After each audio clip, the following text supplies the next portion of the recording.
We just launched 4 new Shincha teas from the 2024 harvest, but which one should you choose?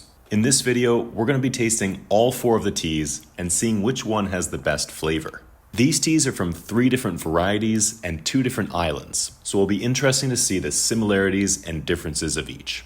Let's get started. Okay, so here I have 4 different Shincha teas. These are from our 2024 harvest. I have 2 from Yakushima here and 2 from Tanegashima. So these are 2 islands in the far south of Japan, and because they're so far south, they actually bud earlier.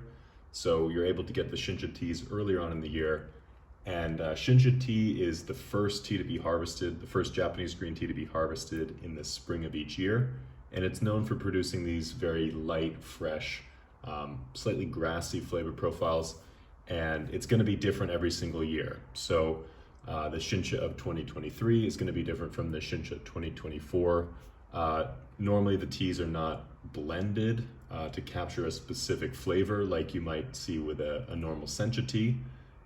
They're actually just kind of picked, single cultivar, processed, and then shipped out right away. So it's meant to be hitting the market very quickly, and it's meant to be kind of a representation of this year's harvest. So these are going to be a little bit different from the 2023 versions. So I'm going to do a tasting of them.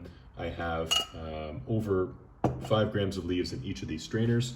Normally I wouldn't use tea strainers to brew the tea. I would brew them in a teapot, but just to get an accurate comparison here, I'm going to be using strainers. Okay, so each of these teas has been brewed for 1 minute at about 65 degrees Celsius. I went a little bit hotter with these teas. Normally I go for 60 degrees for Sencha because I typically like the sweeter flavors. But for Shincha, I kind of want to go a little bit higher and bring out a little bit of that fresh, citrusy, slightly grassy flavor profile. So let's go ahead and jump into the tasting. First, we'll have the Yakushima Yabukita. So as you can see here, the color is very clear compared to the other ones. And there's a little bit of that essential oil on top.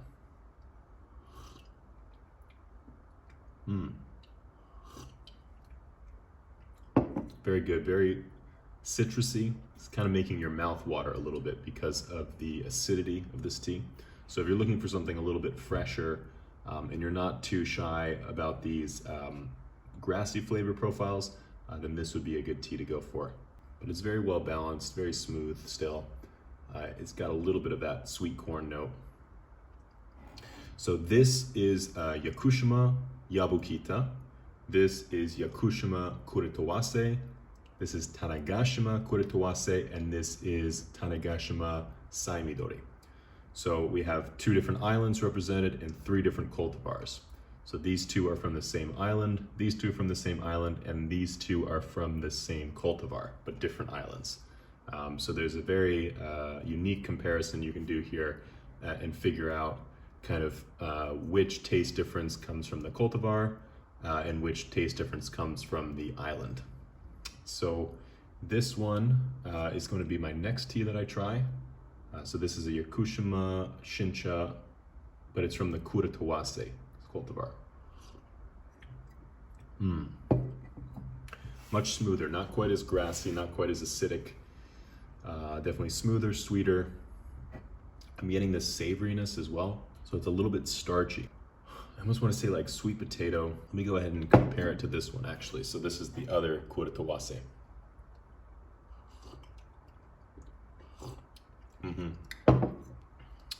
Yeah, these ones are actually quite similar.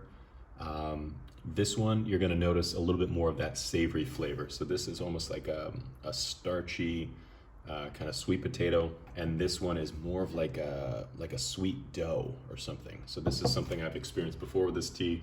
It's kind of like when you're making like a pie crust and you kind of roll out and there's like a little bit of salt in it. It's kind of like that slightly sweet, salty dough. That's kind of what I get from this. Maybe like a little hint of spice. And now let's move on to the Saemidori. Oh well. Okay, this is completely different from the other 3.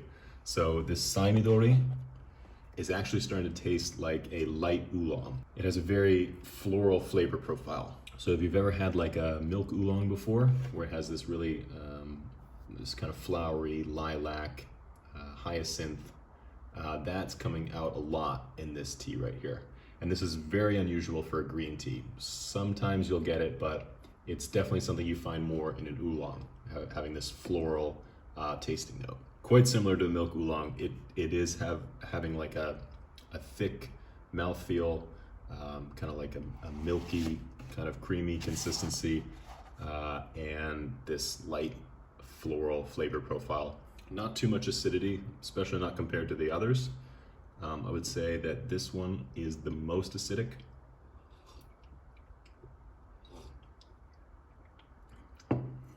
Yeah, this one kind of has the most of that mouth-watering sensation that you get in a green tea sometimes.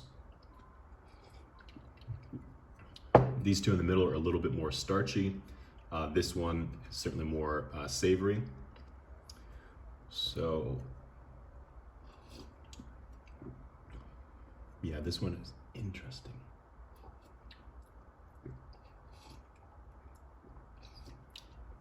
Okay, this one I'm getting an artichoke from this one here. So like when you steam an artichoke and you have like the little pieces that you pull off and you bite into those, it kind of tastes like that. Not necessarily like an artichoke heart, but like the kind of the outer, almost like scales of the artichoke. That's what this one tastes like, with a little bit of that sweet dough that I mentioned before. Going back to the artichoke analogy, when I was a kid, I would have the artichokes and I would dip them in a little bit of butter. Maybe that was my parents' way of getting me to eat it, or maybe that's how you actually eat the artichoke. But it does have kind of this buttery characteristic as well. So it's a little bit grassy, but it does have that smooth, buttery flavor. So that kind of makes sense. You're thinking artichoke and dough. It doesn't really have much in common other than you get a little bit of that butteriness. So this one here, super bright, floral, a little bit of lilac in the aroma, slightly acidic, but it's not too acidic compared to these ones. This one here, artichoke, not too grassy, but there is some of that steamed vegetable characteristic. Buttery, smooth, a little bit sweet. This one, most savory of the four. So kind of this kind of thick, slightly sweet, savory characteristic.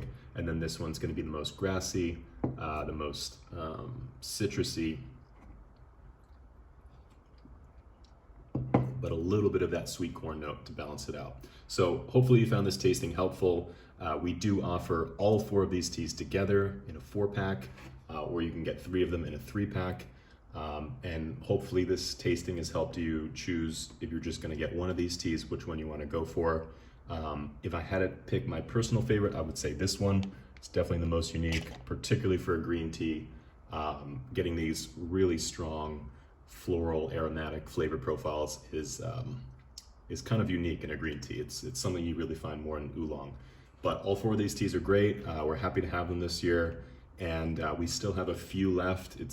We've definitely sold more than half of them already for the year, but you still have a chance to pick some up. So thank you all so much for watching, and we'll see you next time.